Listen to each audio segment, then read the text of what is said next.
I'm sitting here with the now president of the PJCA, Kean. We thought we'd take this opportunity for Grant to introduce himself to the wider district for those that don't know him, and just touch on some of the changes across the PJCA for the season ahead.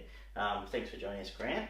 Do you want to touch on, I guess, first of all, the changes to the committee structure and who's on board now? Yeah, thanks, Adrian. Yeah, it's good to be here and good to speak to the wider cricketing community of Penrith Junior Cricket Association. So we've had a few changes this year with our committee.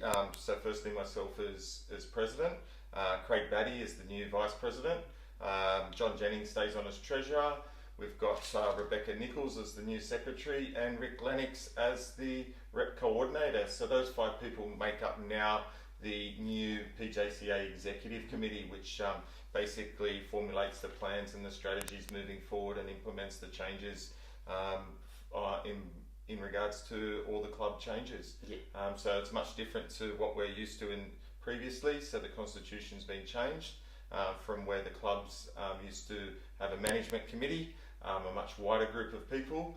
So hopefully this will allow us to be more flexible, agile, and implement the changes ahead for cricket to make Penrith a better place to play cricket. Excellent. The first thing we'll touch on, there's been a number of changes gone through to the comp structures. Yes. Age divisions and structures. So do you want to touch on them? Yeah, so in line with a lot of the Cricket Australia new format changes, Adrian, which we started to implement last year, first cab off the rank was the under-10s. So this year we're starting again with regards to a number of the grassroots programs to align with Cricket Australia's plans. So firstly, our under-8s competition will be wiped. We won't be running an under-8s any longer, and that'll be replaced by the new Master Blast program, in which we'll be looking to facilitate a program on a Tuesday or Wednesday evening at Jamison Park, where all the clubs can come together with their younger kids and play in sort of a carnival style fun format, development skills based program. So that's a really exciting I was change. A bit sceptical of that last year when we bought in, but the clubs, including Glenmore Park Cricket Club, that did go ahead with that, they were real successful, and there's a lot of great feedback. The parents love the shorter formats and the weeknights where they'll be training anyway, and the kids all got involved, a bit of music, a bit of a party, so it was good fun. So yeah, it's certainly a better introductory program than probably what we've had in the past, and it certainly creates that pathway for kids as they start their cricketing journey at 6 and 7 years of age and move into competition formats at under 10s. So the eights are gone. Our under 9s will continue this year as it did last year, but this would probably be the last year that we run an under 9s competition, just to facilitate the pathway for those that played 8s last year.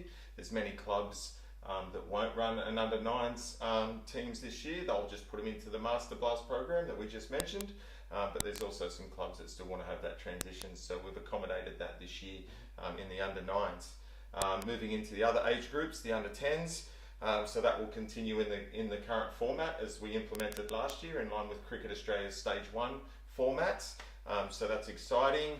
We'll have an under 11s competition, which will be a similar or the same format as the under 10s. So again, the under 10s will have a competition. Under 11s will be Stage 1, again within that skill-based structures that Cricket Australia are now implementing. I know there's been a lot of concern around our members with regards to under 10s that played last year that are looking for a bit more cricket. So the exciting thing is there, Adrian, we've created a 2-tier under 12s competition. So there'll be an under 12s Div 1 competition, which will run exactly the same as our under 12s last year in the 40 over format. And then we'll be running a Div 2 under 12s, Div 2 Stage 2 format, which will be an in-between the under 11s and the under 12s format. So what does that mean? It means it'll be a 30 over game. It'll be 9 players a team, so not the 7 that we have in 10s and 11s, and not the 11 that we have in under 12s Div 1. It'll be 35 balls retirements. Is it still a modified pitch? It'll still be modified pitch. It'll be the 18 metre pitch. Yeah. So our 10s and 11s is the 16 metre pitch. Our Div 1 will remain at the 20 metre pitch, and the Div 2 Stage 2 will be the 18 metre pitch, again in line with the Cricket Australia suggestions there. If you get out, you're out, which is exciting for the kids. 35 balls, then you retire, you can come back in if your team's dismissed. Similar bowling restrictions, 9 players on the field, but we allow the extra player to accommodate getting more people again. So they're the core changes that we'll see with regards to that. And older teams, any other changes, 14s and up? Yeah, so there's a number of changes that we'll also see across the whole district. So we've done it, it'll be all one-day games now, so there'll be no two-day cricket any longer. That impacts the 14s, 15s, 16s. So the concept around that is to make sure that we're getting kids batting and bowling each and every week. They don't have to wait 2, 3, sometimes 4 weeks between having a bat and a bowl.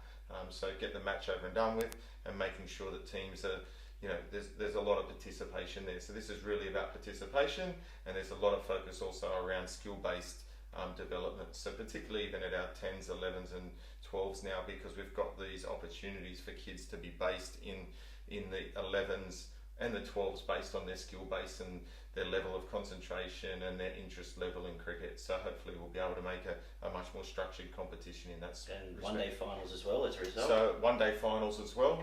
So that's really exciting. We'll be now using the Sundays as reserve days for our semi-finals and finals. So that's really exciting, because we have had some teams and games impacted in previous seasons where we haven't been able to get final matches on a Sunday, on a Saturday, and we've got no reserve ground. So that's exciting. A couple of the other changes, our under 10s format now, Adrian, will have finals cricket. Oh, cool. So it will not be first past the post any longer, it'll be finals, and that's straight up top 4. Straight up top 4, but we may even look to break up some of the teams finishing 5 to 8 and lower. Now we've got a lot more teams, and just making sure they get more cricket, and it's fun for kids at those age groups just to experience that as well. The other major change is in the 13s to 16s, that retirement at 100. Yeah. So once you've got your magic number, we've decided it's now time to give someone else a bat and move on, and you can come back in if your team gets dismissed. I think it's a good change. I think the more people getting go every week, obviously, is better for junior cricket development in the district. Yeah, absolutely. And once you've scored a century, you've had a fair dig, and it's probably about time that someone else got a chance to come in and have a quick dash. So they're the fundamental main changes that we've made this year. And those changes will continue to flow through in the coming seasons that align with Cricket Australia's programs for Stage 1, Stage 2 and Stage 3 cricket. So yeah, they're the exciting things that are happening. Good stuff. And just any other general news before we wrap up? Anything else we need to touch on? Key dates for the next few weeks? We've got delegates meetings. Oh, look, the key dates is check out the PJCA website to make sure you're aware of when all your clubs are registration days, times, locations are, because they're happening over the next 2 weekends. So get in, register early, and make sure your clubs know if you're interested in playing cricket this season. So we get as many people back as we can. Excellent. And just to finish off, where do you see the PJCA heading in the next 2 to 5 years? Exciting. We've talked about a few exciting ideas. There's plenty floating around, and where do you see that heading? Look, there's lots of ideas and opportunities that we're working on. Some are probably a little bit early to talk too much about, but we'll certainly keep that open and transparent as they change. But certainly, it's very much focused around implementing a lot of Cricket Australia's initiatives across the board, and making our cricket more skill-based and focused, and getting kids playing in those right development groups. That's certainly an area of change. There's certainly a lot of changes to the way we want to move and make decisions with regards to opportunities for kids to play cricket, our grassroots formats, making that a fun, exciting experience, and then deleting into our pathway programs from our junior cricket to our representative programs, and nurturing and encourage kids into that, and then certainly our links into the grade club as well, and coaching and getting kids just more access to better skill-based programs from that perspective. And I know you're sort of tying into the popularity of Big Bash. A lot more clubs coming to with coloured shirts. So that's exciting. There's a few clubs that are looking to implement that this year. So we've had one proposal that has to come to the committee next week from Emu Plains. So seeing something there. So being from Glenmore Park, who was first to implement coloured clothing, I'm really excited by that for a full coloured strip. So that'll be at least 3 clubs that have gone to out of our 9 full coloured strip. And I certainly know Glenbrook, Cranebrook are also looking at some further developing their coloured gear. So really excited by that as well. Good stuff. So that's just a quick update to introduce yourself, Grant. Going forward, I think you want to be more transparent in terms of putting out some video content, some breaking news stuff. Hopefully, have some more PJCA members that can talk about different things. Maybe down closer to reps, we can talk to Rick. Absolutely. Happy to hear people's ideas and thoughts on how we can make cricket better. Best way to contact you would be via the PJCA website or Facebook. Yeah, certainly. And when you see me floating around the traps, come and say g'day. And I'm a listening ear for any good ideas. Excellent. So thanks for your time tonight.